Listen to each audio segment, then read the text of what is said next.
yang digunakan sebagai hujjah oleh mereka yang mengatakan enggak ada zikir berjamaah itu adalah bid'ah. Ya, jadi ini kita husnuzon ya. Yang penting ketika dibaca cepat, harakatnya yang lain cepat juga sesuai dengan harakatnya. Bismillah. Assalamualaikum warahmatullahi wabarakatuh. Alhamdulillahirabbil alamin. Alhamdulillahilladzi 'allamal insana khalaqal insana 'allamahul bayan. Allahumma shalli wa sallim wa barik ala sayyidina wa maulana Muhammad wa ala alihi wa sahbihi wa man sara ala nahjihi ila yaumiddin. Allahumma 'allimna ma yanfa'una wa anfa'na bima 'allamtana rabbana zidna 'ilman warzuqna fahma. Rabbi shrah li sadri wa yassir li amri wahlul 'uqdatam min lisani yafqahu qawli. Amma ba'd.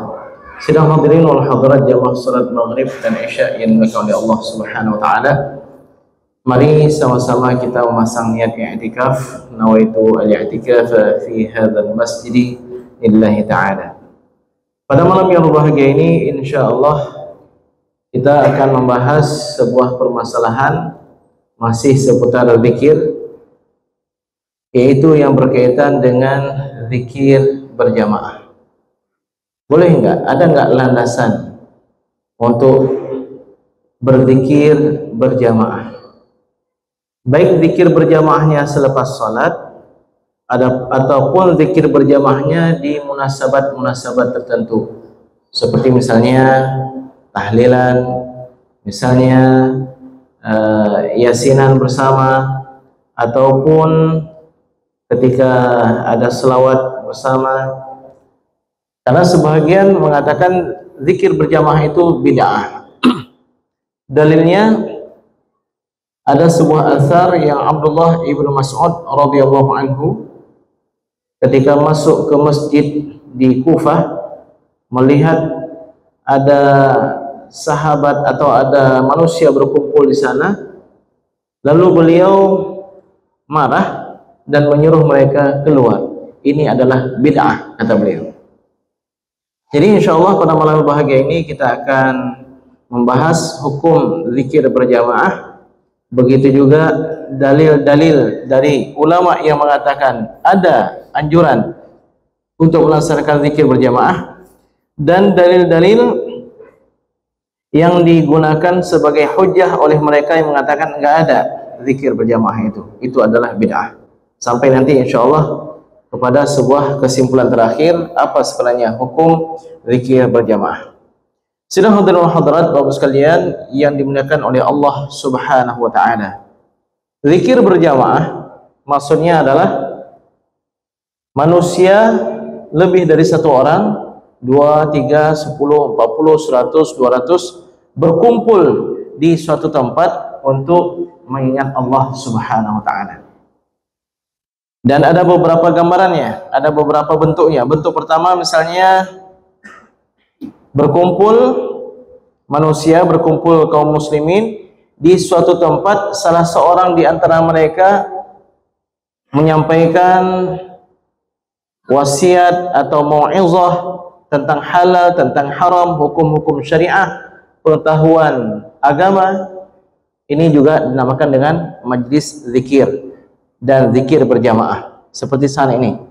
Jadi majlis ilmu dinamakan juga dengan majlis zikir. Dahulu pada masa Rasulullah SAW majlis zikir lebih sering digunakan untuk makna majlis halal dan haram. Kenapa dinamakan dengan zikir? Zikir itu artinya kan menyebut, mengingat Allah Subhanahu wa taala. Ketika dalam majlis halal dan haram disebutkan ayat Al-Quran, disebutkan hadis Nabi, itu adalah juga majlis zikir. Bentuk yang kedua, orang-orang datang dalam satu majlis dan semua mereka berzikir, ya, dengan zikir yang berbeda-beda. Yang satu selawat, yang satu subhanallah, yang satu alhamdulillah, yang satu lagi dengan zikir-zikir yang lain, tapi semuanya berkumpul di masjid berzikir mengingat Allah Subhanahu wa taala, baik secara sir maupun secara jahar. Ini bentuk yang kedua. Bentuk yang ketiga, berkumpul kaum muslimin, berkumpul kita, dan semuanya mengulang-ulang zikir yang satu. Ya, semua kita sama-sama masuk dalam masjid, membaca doa, kemudian selesai sunat tahiyatul masjid, semuanya membaca subhanallah, walhamdulillah, wala ilaha illallah, wallahu akbar. Semua bacaannya sama. Itu juga zikir berjamaah. Atau bentuk yang keempat,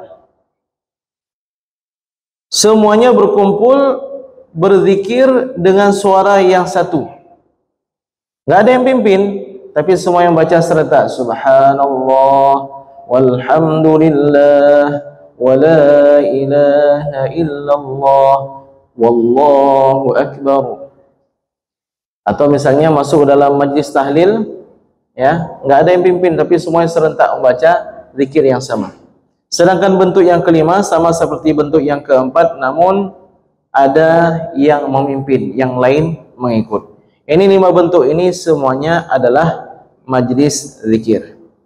Sedang hadirin hadirat kaum sekalian, sebelum kita sebutkan perbedaan pendapat di kalangan ulama, kita sebutkan permasalahan yang disepakati oleh para ulama. Yang pertama sekali,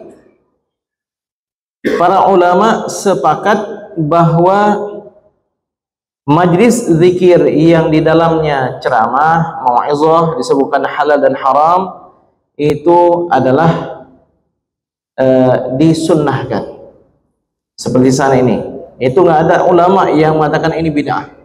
Majlis seperti ini nggak ada siapapun yang mengatakan bid'ah. Yang kedua, kalau seandainya majlis zikir yang ada, apakah tilawatul Quran, ya, ataupun zikir-zikir kalimat-kalimat thayyibah lainnya, berkumpulnya orang-orang tersebut dalam majlis tersebut ketika membaca ayat Al-Quran ataupun huruf-huruf dari zikir-zikir kalimat thayyibah tersebut karena bersamaan, maka rusak bacaannya. Itu disepakati oleh para ulama, ini adalah majlis zikir yang tercela. Maka sering kita ingatkan dahulu, tapi alhamdulillah sekarang sudah bagus.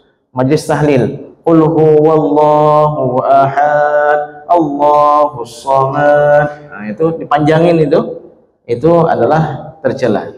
Karena demi mempertahankan suara, irama, dan agar jamaah bisa serentak, maka dipanjangkan. Nah, itu majlis zikir yang tercela.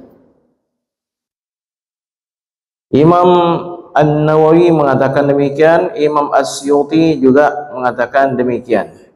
Ya, ada kesalahan-kesalahan dengan zikir yang dibaca secara sengaja, itu tidak pernah terjadi pada masa Nabi SAW, Khulafaur Rasyidin, Abu Bakar, Umar, Utsman dan Ali, dan tidak pernah dilakukan oleh para sahabat dan para tabi'in, juga salafun salih. Jadi kalau seandainya ada dipanjangin bukan pada tempatnya, la ilaha illallah, nah, dipanjangin bukan pada tempatnya, ya, itu adalah perbuatan yang tercela. Berkumpul di majlis tersebut bukan perkara yang terpuji, justru tercela. Hal itu pernah ditanyakan kepada salah seorang ulama besar di Mesir, Al-Allamah Muhammad Bakhit Al-Muti'i, ketika dipanjangin di ilaha illallah, beliau katakan sepakat para ulama dari salaf maupun khalaf, zikir yang diubah-ubah seperti ini itu tidak syar'i, tidak ada pahala di dalamnya. Baik, sekarang kita akan bahas tentang permasalahan yang diperselisihkan oleh para ulama.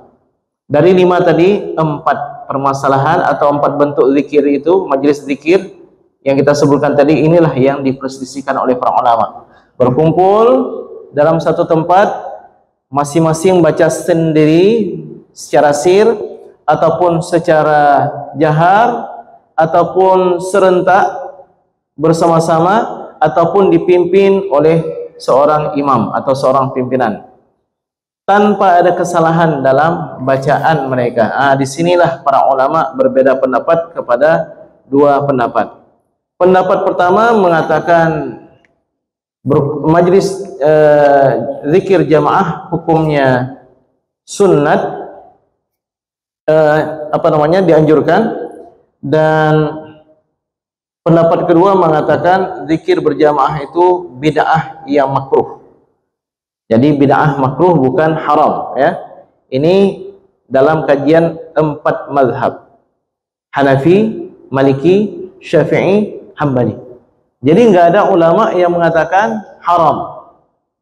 Yang mengatakan haram, coba Bapak sekalian lihat, mereka itu enggak bermazhab. Ya, mereka tidak bermazhab, anti mazhab. Baik, sekarang kita akan bahas satu persatu. Pendapat pertama mengatakan bahwa zikir berjamaah itu adalah mustahab, dianjurkan, sunnah. Dan inilah pendapat mayoritas ulama. Dari Hanafi misalnya pendapat Imam Khairuddin Ar-Ramli, Imam Mulla Ali Al-Qari, Al-Imam Abdul Haq Ad-Dihlawi, Imam Al-Laknawi, itu nama ulama-ulama dalam mazhab Hanafi. Dalam mazhab Maliki juga pendapat Imam Malik sendiri, kemudian pendapat Imam Ibnu Naji At-Tunuhi dan juga Imam An-Nafrawi. Adapun dalam mazhab Imam Asy-Syafi'i itu adalah pendapat yang dikatakan oleh Imam An-Nawawi, Imam As-Suyuti dan ulama-ulama lainnya.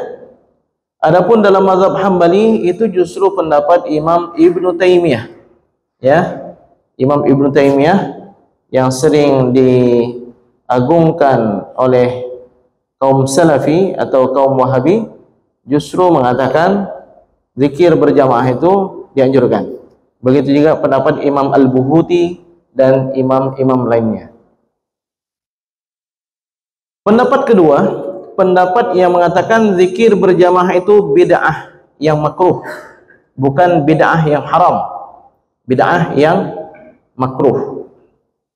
Karena bid'ah boleh jadi wajib, bid'ah boleh jadi sunnah, bid'ah boleh jadi mubah, bid'ah boleh jadi makruh, bid'ah boleh jadi haram. Mana bid'ah yang wajib? Ya, mungkin kalau kita katakan sekolah itu wajib untuk mencerdaskan anak bangsa, sekolah yang ada seperti saat ini, ada jenjangnya SD, SMP, SMA, tidak ada pada masa Rasulullah SAW. Itu menjadi bid'ah yang wajib. Bid'ah yang mustahab mana? Bid'ah yang mustahab, ya misalnya azan kedua pada 2 kali azan pada sholat Jumat. Pada masa Rasulullah SAW azan kan cuma sekali. Ketika khatib naik ke atas mimbar, yang pertama buat azan Jumat 2 kali Utsman bin Affan. Karena para sahabat sudah berpuncar banyak di pasar, di tempat berjauhan, berbeda dengan masa Rasulullah SAW. Ketika masa Rasulullah SAW, para sahabat berkumpul di sekeliling Rasulullah. Kenapa? Menunggu apalagi ayat Al-Quran yang baru turun, menunggu apalagi sunnah yang ingin mereka dapatkan dari Rasulullah SAW. Jadi ketika masa Utsman, azan nggak cukup sekali, karena kalau seandainya cukup hanya sekali dikumandangkan azan, takutnya yang dari pasar atau dari mana-mana datang terlambat. Khatib sudah turun dari mimbar, mereka baru datang. Ini salah satu bentuk bid'ah yang dianjurkan. Ada bid'ah mubahah, bid'ah yang boleh, pakai pakaian seperti yang kita pakai saat ini. Tidak ada pada masa Nabi SAW, ada mereknya, ada warna-warninya dan seterusnya. Ini bid'ah yang mubahah. Ada bid'ah yang makruhah mana? Ini menurut pendapat yang mengatakan zikir berjamaah itu makruh. Dan ada bid'ah yang haram. Bid'ah yang haram inilah yang dikatakan dengan bid'ah dhalalah. Mana bid'ah dhalalah? Pendapat Mu'tazilah. Ya, pendapat-pendapat yang nyeleneh atau yang tidak sesuai dengan Al-Quran dan hadis, seperti menafikan bisa melihat Allah Subhanahu wa taala pada hari kiamat, ataupun mengatakan nanti di akhirat bukan hanya 2 tempat, surga dan neraka, tapi ada tempat pertengahan antara surga dan neraka. Ini juga pendapat baru dari Mu'tazilah, dinamakan juga ini dengan bid'ah dhalalah. Termasuk juga membuat ibadat-ibadat dengan selera hawa nafsu. Salat maghrib menjadi 4 rakaat, salat isya menjadi 5 rakaat atau menguranginya. Baik ibu sekalian. Jadi pendapat kedua mengatakan zikir berjamaah itu makruh. Ini yang dikatakan dalam mazhab Hanafi, dalam mazhab Syafi'i oleh Imam Al-Hattab, Imam Ulaish, Imam Ad-Dardir, Imam Ad-Dusuqi, begitu juga yang dikatakan oleh Abu Hanifah dan beberapa ulama lainnya. Baik, sekarang kita akan sebutkan satu persatu. Mengapa mereka mengatakan zikir berjamaah itu makruh, tidak dianjurkan? Ada 3 dalil mereka. Yang pertama, karena zikir berjamaah nggak ada pada masa salafun saleh, pada masa sahabat nggak ada, pada masa tabi'in nggak ada, tabi'in pun nggak ada. Ini dalil mereka. Tapi dengar dulu baru sekalian sampai selesai kajiannya. Jangan udah dapat satu ini langsung keluar. Oh, langsung zikir itu berjamaah nggak ada pada masa sahabat, tabi'in dan tabi'in.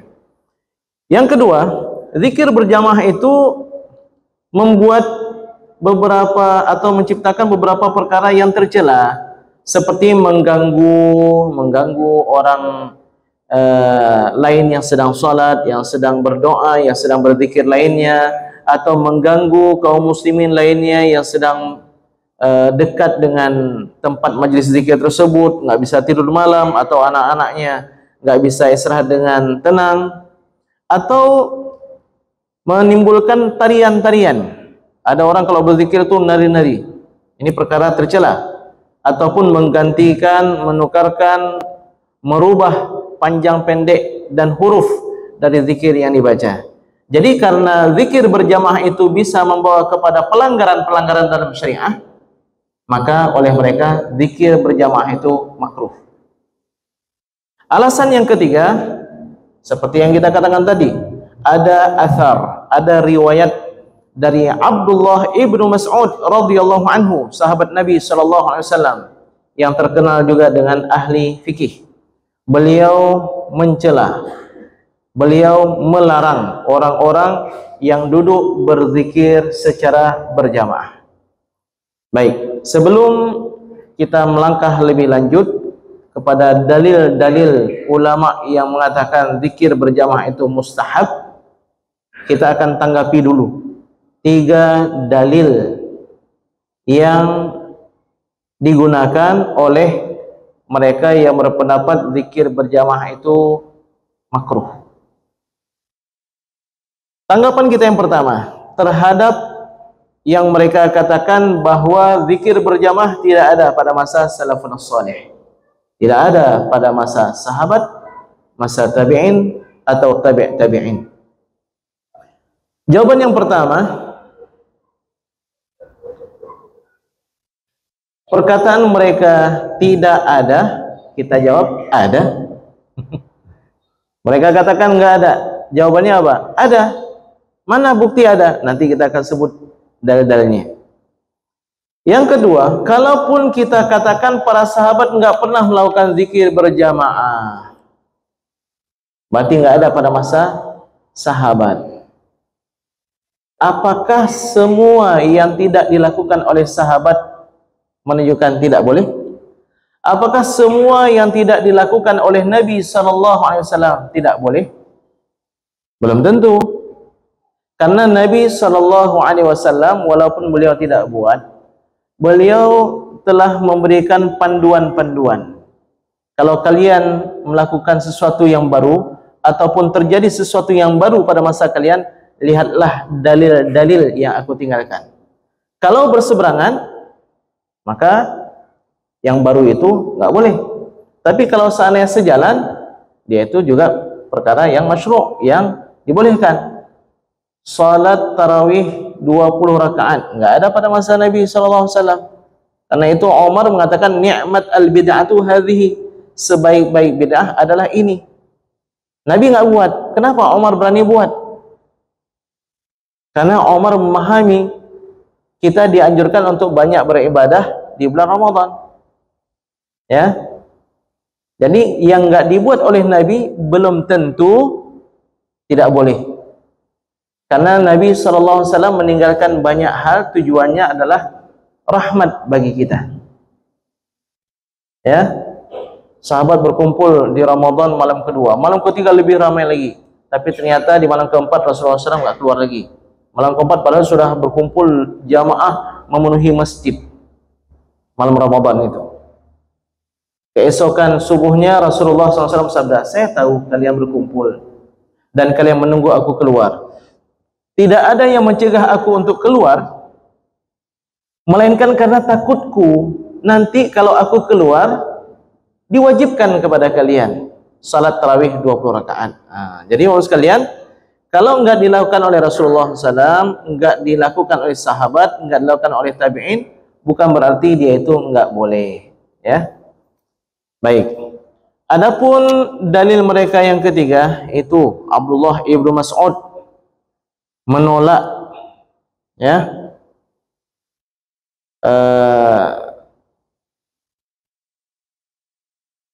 dalil mereka yang kedua tentang bahwa dalam zikir berjamaah itu ada perkara-perkara yang terlarang, ada perkara-perkara yang dilarang oleh syariat. Jawabannya apa? Ketika ada sesuatu yang terlarang, bukan berarti sesuatu itu kita haramkan secara mutlak. Misalnya, ketika kita pergi ke kuburan, ada orang mengatakan nggak boleh pergi ke kuburan. Kenapa? Karena kalau kita pergi ke kuburan, ada orang-orang yang bertawaf di sekitar kuburan tersebut. Apakah kita larang untuk ziarah kubur? Tidak. Yang kemungkaran itulah yang kita larang, bukan ziarah kuburnya. Karena kalau seandainya demikian, semua perkara yang disyariatkan oleh Rasulullah SAW, yang disyariatkan oleh Allah Subhanahu Wa Taala, di sana ada perkara kemungkaran, kita pun akan mengharamkan. Gak boleh pergi ke Baitullah untuk tawaf. Kenapa? Karena di tawaf itu berkumpul laki-laki dan perempuan. Nanti ada yang tersenggol dan seterusnya, terjadi kemungkaran. Lalu kita katakan nggak boleh tawaf. Na'udzubillah, summa na'udzubillah. Jadi Bapak sekalian, ada perkara yang mungkar dalam suatu ibadah, tidak menjadikan ibadah yang sudah disyariatkan itu terlarang. Tapi yang mungkar itulah yang kita cegah supaya jangan terjadi. Dalam majlis zikir berkumpul laki-laki dan perempuan, terjadi ikhtilaf, tidak ada pembatas. Yang terlarang itu bukan majlis zikirnya, tapi ikhtilatnya yang harus diperbaiki, yang harus dibenahi bagaimana caranya supaya tidak terjadi. Jadi demikian.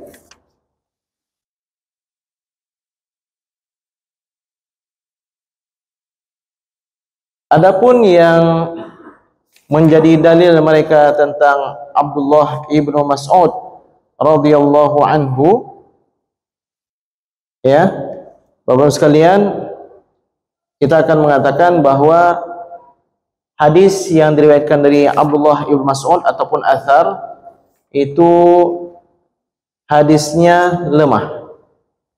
Kenapa? Karena ada ittirab. Apa itu ittirab? Jadi ceritanya Abdullah ibn Mas'ud masuk ke dalam masjid. Di masjid tersebut ada sekelompok jamaah berzikir. Mereka katakan, bacalah tasbih 33 kali. Subhanallah, subhanallah, subhanallah. Bacalah tahmid 33 kali. Alhamdulillah, alhamdulillah, alhamdulillah. Bacalah takbir 33 kali. Abdullah ibn Mas'ud masuk ke dalam masjid di Kufah. Beliau pakai burnus. Apa itu burnus? Burnus itu jubah orang Maroko. Jubahnya itu ada tutup kepala, sambung dari jubah ke tutup kepala. Ada kalanya mereka buka. Jadi Ibnu Mas'ud pakai jubah burnus tersebut. Begitu berada di tengah-tengah mereka, Ibnu Mas'ud melihat bagaimana zikir yang mereka lakukan. Ibnu Mas'ud buka tutup kepala tersebut, sehingga semuanya terperanjat. Lalu Ibnu Mas'ud mengatakan, apakah kalian lebih alim daripada sahabat-sahabat Rasulullah sallallahu alaihi wasallam? Apakah kalian mengira dengan zikir tersebut kalian sudah memberikan sesuatu kepada Allah Subhanahu wa taala sehingga buat 33 kali? Hadis ini Bapak sekalian, dari segi sanad, apa itu sanad? An dari fulan, dari sahabat hingga kepada Ibnu Mas'ud, itu anahnya itu ada cacatnya, ada terputusnya, karena satu dengan lain tidak ketemu, ya, tidak ketemu, Bapak sekalian. Jadi kalau kita sebutkan ini dalam kajian hadis penting, tapi kalau dalam kajian umum kita nanti disebutkan ulama ini nggak ketemu, antara satu dengan dua nggak ketemu, sehingga terjadi keterputusan. Jadi intinya dari segi sanadnya bermasalah. Dari segi matan juga bermasalah. Kenapa bermasalah? Kita katakan tadi ittirab atau muttarib. Yang satu riwayat mengatakan, salah seorang di antara mereka mengatakan, mari kita bertasbih 33 kali. Tapi dalam riwayat yang lain, mari kita bertasbih 100 kali. Berarti ini mana yang betul nih? Ada riwayat yang lain mengatakan mereka bukan satu majlis, bukan satu halaqah, tapi ada beberapa halaqah. Jadi kalau begitu berarti Ibnu Mas'ud menolak keretakan halaqah dalam satu masjid. Ada riwayat yang lain mengatakan Ibnu Mas'ud mengusir mereka. Ada riwayat lain Ibnu Mas'ud hanya mengarahkan mereka. Jadi karena banyak sekali riwayat tersebut, yang satu mengatakan begini, satu mengatakan begini, satu mengatakan begini, nggak mungkin disatukan. Maka di sini dikatakan dalam ilmu hadis, hadisnya muttarib atau matannya itu ada ittirab. Maka tidak bisa dijadikan hujjah. Baik, sekarang kita melangkah kepada dalil-dalil ulama yang mengatakan ada syariat, ada hujjah untuk mengatakan zikir berjamaah itu dianjurkan, bahkan sangat dianjurkan. Mana dalilnya? Yang pertama hadis riwayat Imam Al-Bukhari, hadis sahih dari Abu Hurairah radhiyallahu anhu. Ini hadis yang paling panjang nih dalam kajian ini. Bahwa Rasulullah sallallahu alaihi wasallam pernah bersabda, "Innalillahi malaikatan yatufuna fit turuq." Sesungguhnya Allah memiliki malaikat-malaikat yang mereka itu berputar, berkeliling di jalanan. Yaltamisuna ahlal dzikri, mereka mencari mana majlis zikir, mana orang-orang ahli zikir. Fa idza wajadu qauman yadhkuruna Allah, ketika ada dari mereka yang mendapati satu kaum berkumpul untuk mengingat Allah Subhanahu wa taala, tanadau, sesama para malaikat itu saling memanggil, halummu ila hajatikum, mari kemari ke hajat kalian. Fayuhfunahum biajnihatihim ila as-sama'id dunya, lalu malaikat-malaikat yang ada di jalan itu berkumpul di majlis zikir, berkumpul membentangkan sayap mereka hingga ke langit dunia. Langit dunia itu langit yang paling dekat dengan dunia. Lalu di waktu itu Allah Subhanahu wa taala bertanya kepada para malaikat, wa huwa a'lamu minhum, padahal Allah lebih paham, lebih alim, lebih tahu daripada para malaikat, tapi Allah berdialog dengan para malaikat agar para malaikat ini menjadi saksi Allah untuk kegiatan kebaikan, ketaatan yang dilakukan oleh kaum yang berada di majlis zikir tersebut. Allah bertanya, ma yaqulu ibadi, apa yang dibaca oleh hamba-hambaku itu? Para malaikat mengatakan, ya Rabb, yusabbihunaka, mereka mengucapkan tasbih, wa yukabbirunaka, mereka mengucapkan takbir, wa yahmidunaka, dan mereka mengucapkan tahmid, alhamdulillah, wa yumajjidunaka, mereka memuliakan engkau, mengagungkan engkau. Lalu Allah Subhanahu wa taala bertanya, wahai para malaikatku, mereka mentasbihkan aku, mensucikan aku, mengucapkan tasbih subhanallah, Allahu akbar, alhamdulillah, dan zikir-zikir yang lainnya. apakah mereka melihat aku? Para malaikat menjawab, la, wallahi ma ra'auka, demi Allah, demi engkau ya Allah, sungguh mereka tidak melihat engkau. Lalu Allah bertanya, wa kaifa law ra'auni, bagaimana kalau seandainya mereka melihat aku? Enggak melihat aku, begitu mereka berzikir. Bagaimana sekiranya mereka melihat aku? Law ra'auka kanu ashadda laka ibadatan wa ashadda laka tamjidan wa akthara laka tasbihan. Sekiranya mereka melihat engkau ya Rabb, sungguh mereka akan lebih lagi dalam melakukan ibadah, lebih lagi dalam mengagungkan engkau, lebih lagi dalam mengucapkan tasbih. Baik, wahai para malaikatku, apa yang mereka minta? Para malaikat mengatakan, yas'alunakal jannah, mereka minta syurgamu ya Rabb. Kemudian Allah bertanya, hal ra'auha, apakah mereka ada melihat syurgaku sehingga mereka minta syurgaku? Para malaikat menjawab, la wallahi ya Rabb ma ra'auha, mereka enggak pernah lihat. Lalu Allah bertanya, bagaimana sekiranya mereka melihat syurga-syurgaku? Ya Rabb, sekiranya mereka melihat syurgamu, niscaya mereka akan sangat berharap lagi, akan lebih lagi meminta, dan akan lebih lagi cinta dan rindu untuk masuk ke dalamnya, untuk mohon kepadamu agar diizinkan untuk masuk ke dalamnya. Baik. Famimma yata'awwadzuna, lalu dari hal apa yang mereka minta perlindungan? Ya Rabb, mereka minta perlindungan engkau dari nerakamu. Apakah mereka ada melihat bagaimana pedihnya siksaan neraka? Tidak ya Rabb. Bagaimana sekiranya mereka melihat? Sekiranya mereka melihat, pasti mereka akan lebih melarikan diri dan lebih takut lagi ya Rabb. Wahai para malaikatku, ushidukum anni qad ghafartu lahum, persaksikanlah telah aku ampunkan mereka semuanya. Masya Allah. Lalu salah seorang malaikat bertanya, atau seperti ada undang-undang yang ingin disampaikan. Ya Rabb, wahai Tuhan, fihim fulanun laysa minhum, ada satu orang masuk ke dalam majlis tersebut, itu enggak masuk, sebenarnya bukan bagian daripada mereka, datang ke situ lihajah, karena ada keperluan. Mungkin apa? Pergi ke situ, kebetulan ada Pak Geci, kebetulan ada Pak Imam, mau bilang, Tuku Imam, singgah aja deh, ya, besok jadi, ada hajat.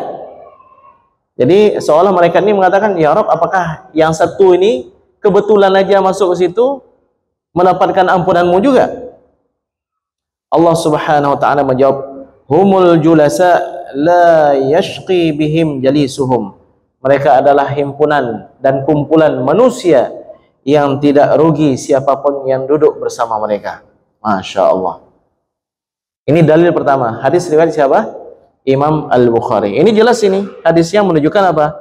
Mereka majlis zikir, berkumpul dalam majlis zikir, yang para malaikat berkumpul di sana. Ada sebagian ulama atau mungkin dari mereka yang salafi mengatakan itu maksudnya ceramah, mau'izah, bukan zikir. Subhanallah, alhamdulillah. Kita jawab apa? Di sana ada ucapan para malaikat, yusabbihunaka, yukabbirunaka, berarti tasbih, takbir, ya. Wa yahmidunaka, mereka mengucapkan alhamdulillah. Wa yumajjidunaka, mengagungkan Allah dengan ucapan la ilaha illallah, ataupun zikir yang lainnya. Itu dalil pertama. Dalil kedua, hadis riwayat Imam Muslim dalam sahihnya juga, dari Abu Sa'id Al-Khudri dan juga dari Abu Hurairah, keduanya pernah menyaksikan Nabi SAW bersabda, la yaq'udu qaumun yadhkuruna Allah azza wa jalla, tidaklah berkumpul satu kaum dalam satu majlis, duduk mereka berzikir, ya, illa hafathumul malaikah, melainkan berkumpullah para malaikat di majlis tersebut juga. Wa ghasyiyatuhumur rahmah, mereka akan diselimuti rahmat dari Allah. Wa nazalat alaihimus sakinah, dan turun ketenangan kepada mereka. Wa dzakarahumullahu fi man indah, dan Allah menyebut-nyebut orang-orang yang ada dalam majlis tersebut kepada makhluk-makhluk yang ada di sisi Allah Subhanahu wa taala. Tapi hadis yang kedua ini ada kemungkinan tasbih, tahmid, takbir, ada kemungkinan majlis zikir seperti majlis ilmu yang kita lalui saat ini. Ya, tapi hadis yang pertama menjelaskan bahwa di sana ada tasbih, ada tahmid dan ada takbir. Bapak sekalian, banyak sekali dalil-dalilnya. Ini kita sebutkan satu lagi dalam Mu'jam Al-Awsat yang dikarang oleh Imam At-Tabarani dari Anas bin Malik. Rasulullah sallallahu alaihi wasallam bersabda, "La an aq'uda ma'a qaumin yadhkuruna Allah Ta'ala." Sungguh sekiranya aku duduk bersama sekelompok manusia berzikir mengingat Allah Subhanahu wa taala min salatil ghadati, dari salat subuh, hatta tatlu'asy syamsu, sehingga terbit matahari, ahabbu ilayya, niscaya hal tersebut lebih aku cintai, min an a'tiqa arba'atan min waladi Ismail, bagiku itu lebih berharga, lebih aku cintai daripada memerdekakan 4 orang budak dari keturunan Ismail alaihissalam. Keturunan yang paling mulia adalah keturunan Nabi Ismail bin Ibrahim. Wala an aq'uda ma'a qaumin yadhkuruna Allah min salatil 'asri, dan sekiranya aku duduk bersama kaum yang mengingat Allah Subhanahu wa taala berzikir dari salat asar ila an taghruba syamsu, hingga tenggelam matahari, ahabbu ilayya min an a'tiqa arba'ah, lebih aku cintai daripada duduk, lebih aku cintai daripada memerdekakan 4 orang budak dari keturunan Ismail. Bapak sekalian yang dimuliakan oleh Allah Subhanahu wa taala, begitu banyak dalil-dalil tentang anjuran zikir berjamaah. Ini satu lagi mungkin boleh kita sampaikan, hadis Abu Hurairah yang diriwayatkan juga oleh Imam Al-Bukhari. Rasulullah SAW sabda, Allah Subhanahu wa taala berfirman, ini hadis qudsi, "Ana inda dhanni 'abdi bi," aku sesuai dengan dugaan hambaku terhadapku. Jadi harus baik-baik sangka dengan Allah Subhanahu wa taala.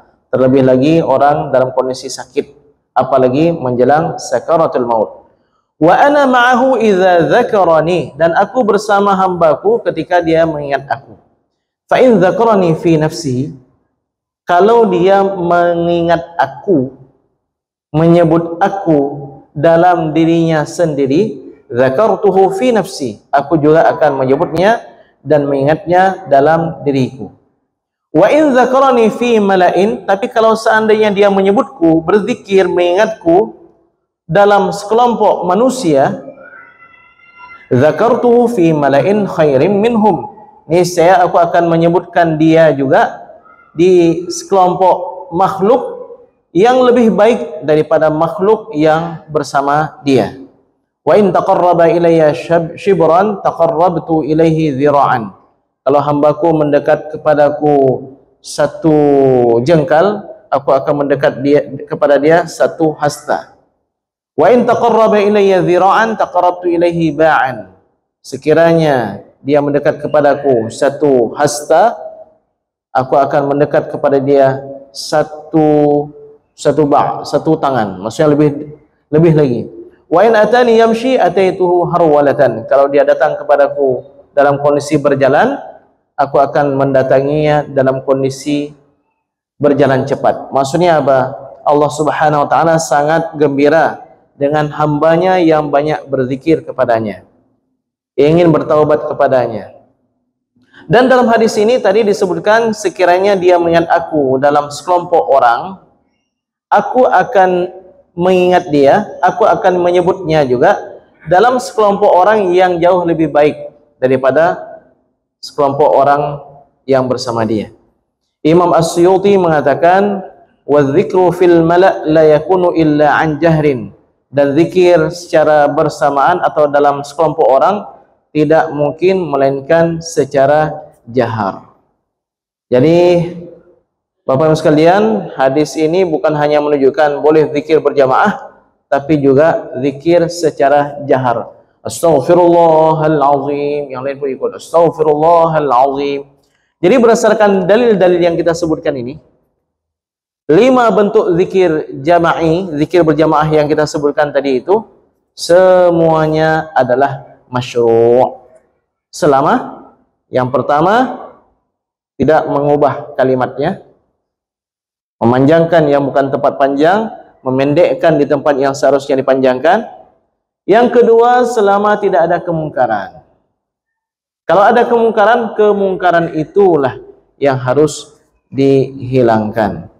Adapun dalil Abdullah ibn Mas'ud yang menjadi dalil mereka yang sangat kuat telah kita sebutkan tertolak. Tertolaknya dengan beberapa hal. Yang pertama, hadisnya dhaif, lemah. Yang kedua, kalaupun kita katakan iya, kita terima, itu pendapat satu orang sahabat berlawanan dengan dalil-dalil hadis Nabi langsung yang tadi banyak kita sebutkan, dan itu pun belum semuanya. Ataupun yang ketiga, berkumpul ya, zikirnya berjamaah tapi mengangkat suara yang berlebihan yang justru menghilangkan kekhusyuan dan kewibawaan dari kalimah zikir yang kita baca. Maka kalau seandainya zikirnya tidak dengan suara yang keras melampaui batas, itu tidak tercela. Kemudian menurut sekalian, juga diriwayatkan dari Ibnu Mas'ud radhiyallahu anhu bahwa Ibnu Mas'ud melarang banyaknya halaqah dalam masjid tersebut, sehingga dalam satu riwayat disebutkan Ibnu Mas'ud menyuruh halaqah yang banyak dalam masjid itu bersatu menjadi satu halaqah. Jadi kan semakin muttarib lagi riwayat yang diriwayatkan dari Ibnu Mas'ud. Kemudian bapak sekalian, ada Abu Wa'il. Abu Wa'il ini tabi'in yang terus bersama Abdullah Ibnu Mas'ud. Abu Wa'il mengatakan, mereka yang mengatakan bahwa Ibnu Mas'ud melarang untuk berzikir, sungguh tidak pernah aku duduk bersama Ibnu Mas'ud dalam satu majlis apapun, melainkan beliau berzikir di dalamnya. Ya, dan nggak mungkin kedengaran kecuali zikirnya terdengar. Baik Bapak sekalian, maka dengan demikian nyata bagi kita zikir berjamaah adalah perkara yang terpuji, tidak tercela dan patut untuk kita pertahankan, dan dianjurkan sekali untuk berkumpul bersama. Majlis selawat, ikuti, itu majlis zikir. Majlis ilmu halal haram ataupun mau'izah hasanah, fikih ibadat dan seterusnya, itu juga majlis zikir. Selepas salat ada zikir-zikir, itu juga majlis zikir. Jadi mudah-mudahan kita mendapatkan fadilat-fadilat seperti yang telah kita sebutkan tadi, apa yang Allah janjikan, yang dialog Allah kepada para malaikat, begitu juga kita mendapatkan rahmat ya, dan Allah menyebut-nyebut kita dengan para makhluk yang ada di hadapannya. Baik, demikian mudah-mudahan kajian ini bermanfaat. Kalaupun ada pertanyaan bisa ditulis, insyaallah di pertemuan ke depan kita akan jawab. Ya, baik.